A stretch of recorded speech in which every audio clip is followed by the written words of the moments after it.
గతంలో big boss ప్రతి సీజన్లో కూడా వారం హౌస్కి కొత్త కెప్టెన్ ఉండేవారు.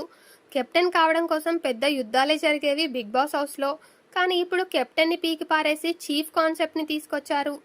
అయితే తొలి 3 వారాలు వరుసగా చీఫ్ అవుతూ వస్తున్నాడు నిఖిల్. 4వ వారంలో ఏది ఏమైనా చీఫ్ కావాలని అటు మణికంఠ తెగ ప్రయత్నాలు చేస్తున్నాడు. ఇక సోనియా అయితే తన ఇద్దరి బాడీగార్డ్ సహాయంతో చీఫ్ అవ్వాలని చూస్తుంది. 4వ వారం నామినేషన్ సీటుతో సోమవారం నాటి ఎపిసోడ్ మంచి రంజుగా సాగింది. నబీల్, యష్మిలు సోనియాకి చుక్కలు చూపించారు. అటు చిన్నోడిని ఇటు పెద్దోడిని పెట్టుకొని ఆమె ఆడుతున్న కన్నింగ్ గ్రూప్ గేమ్ బట్టబయలు చేసి ఇచ్చి పడేశారు. అయితే హౌస్లో ఒక ఆదిత్య తప్పితే మిగిలిన వాళ్ళంతా నోటికి చెప్పని చెప్పేవాళ్లే. ఇక ఆయన్ని నామినేట్ చేసి పారేస్తే గొడవ ఉండదని అనుకున్నారో ఏమో గానీ సేఫ్గా ఆదిత్య ఓంకి గుద్ది పడేశారు హౌస్లో వాళ్ళంతా. పాపం ఆదిత్య ఓం మాత్రం తనని మాటలతో దూషిస్తున్నా, నువ్వు ఈ హౌస్లో ఉండే అర్హత లేదు, వెళ్ళిపో అని సోనియా చులకన చేసి మాట్లాడుతున్నా అతను జనం చూసుకుంటారులే అని అలాగే మౌనంగా ఉండిపోయాడు. ఇక నైనిక నామినేషన్స్లో ఉన్నప్పటికీ చీఫ్గా తన స్పెషల్ పవర్తో నైనికాను సేవ్ చేశాడు నిఖిల్.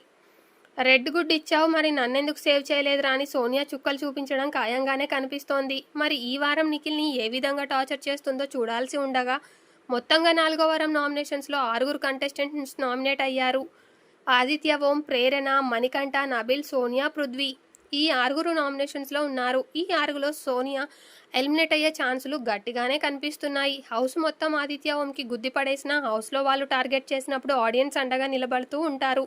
ఈ లెక్కన చూస్తే ఈ వారంలో సోనియాకి మూడునట్టే కనిపిస్తోంది. ఇకపోతే ఈ వారం చీఫ్ అండ్ రేషన్ టాస్క్లలో భాగంగా హౌస్కి మరో కొత్త చీఫ్ వచ్చింది. లైవ్ అప్డేట్ చూస్తే కిరాక్ సీత హౌస్కి కొత్త చీఫ్ అయింది. ఇప్పుడు హౌస్ మొత్తం 2 టీంలుగా విడిపోయింది. నిఖిల్ వర్సెస్ సీతా టీంల మధ్య పోరు ఆసక్తికరంగా ఉండబోతోంది. సీతా కాంతారా క్లాన్ సభ్యులు వీళ్లే: ప్రేరణ, నబీల్, ఆదిత్య ఓం, విష్ణుప్రియ, నైనిక. ఇక నిఖిల్ క్లాన్ సభ్యులు నిఖిల్, సోనియా, పృథ్వీ, మణికంఠ, యష్మి గౌడ.